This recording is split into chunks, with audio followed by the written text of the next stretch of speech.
So I chose to do the last prompt from my last video activity, and basically what I want to talk about is, so the definition of perseverance that we were given in the PowerPoint directly correlates with rehabilitation. Right now I have an athlete at my clinical site. The first couple minutes of the first football game of this season, he, quote unquote, his quote, "I blew out my knee." Patient underwent surgery to repair meniscus, MCL, and PCL. And as soon as I got here, it was like the first time that the patient was actually going to be with the athletic training staff. They had been at home working at a physical therapy center.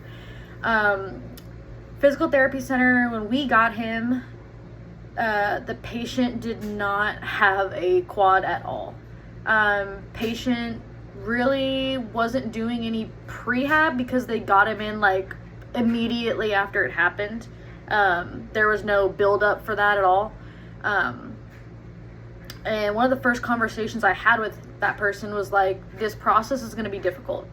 They heard it from the surgeon, they heard it from the staff here, and then they heard it from me. And the biggest thing I kept reiterating was, it's going to be worth it. Like, you've got so many years left of college football if that is the path that you want to continue going on. And so there had been plenty of days where it was difficult for them to come in. Whether it was, they slept in, they just didn't want to come, they felt like if they came, nothing was going to come out of it. There was always a reason, always an excuse.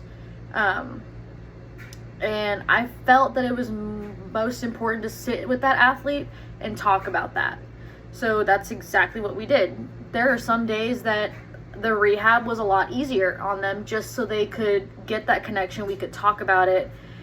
And that was part of my patient-centered consistency to support them. And it wasn't easy. It was not easy for us to get that person where they needed to go. Because I don't believe in chasing athletes when it comes to doing their rehab. You're an adult, you need to come in. But I felt like this person just needed a little kick to get back on track, so that's what I did. And looking back, I didn't have this lecture. This was obviously the last week, and I had started this when I got here, so I didn't realize that this is what I've been practicing. I had just been doing it without really understanding what I was doing. And now, I see that patient twice a day for about almost an hour and a half, 2 hours each session. They are jumping on and off of boxes. They are doing single leg hops. We are doing ladder work. We're doing a lot of stuff that person did not think that they would be in that scenario if I asked him that when I first saw him. The second part of this, more of the administrative side, we're trying to create a better culture here with the sports medicine students.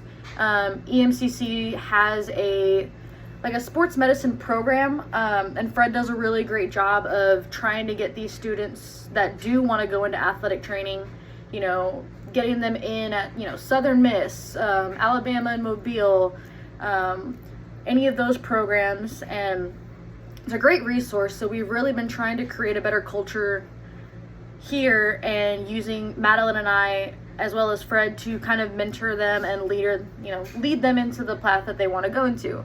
And that has been really interesting for me, because I never thought that I would be in a supportive role like that and helping them through those challenges. And essentially what we're trying to do, not just for them, but also creating that culture in here, so when they go in for spring ball and summer and everything like that, everything runs a lot more smooth than it had been. And that's helped me manage some of the challenging decisions. We've had some challenging decisions that we've had to make regarding our students and everything, but it's gotten a lot better, and I think we're on the right track.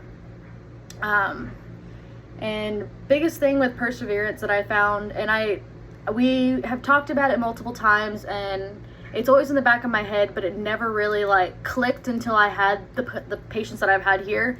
But engaging the patient in every decision. I know not everything can be their decision, but working with them and really helping them make the rehab a part of them It's not just I come in here and I do what I'm told. It's okay, we can negotiate some things, like we can talk about these things, and that will just help with the consistency and rehabilitation, and eventually they will persevere. And sorry to say, but I'm wearing my Texas shirt again, and hook 'em. Bye.